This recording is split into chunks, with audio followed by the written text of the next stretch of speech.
Hey there, Bravo here. Let's talk about setting up fees for your range management.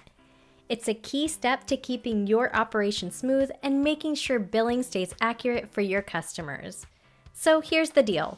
There's two types of fees you'll want to configure: duration fees and rental fees. Duration fees charge based on how long a customer stays on the range. This one's required since it tracks lane time. Rental fees, on the other hand, cover things like safety equipment. Let's get your duration fees set up first. From Bravo's dashboard, head to the right side menu and click System Configuration.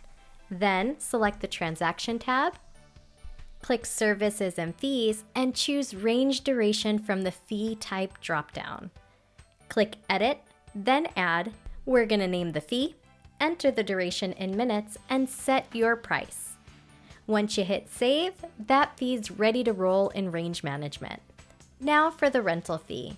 We're going to stay in the same service and fees screen, but this time we're going to select range rental from the fee type dropdown. Click edit, then add. We're going to name the fee, set the price, and click save. Just like that, your rental fee is live and ready to go.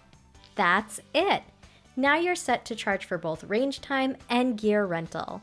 If you have any questions, check out our Solution Center, ask our AI chat Judy, or give us a call at 888-407-6287. Thanks and have a great day.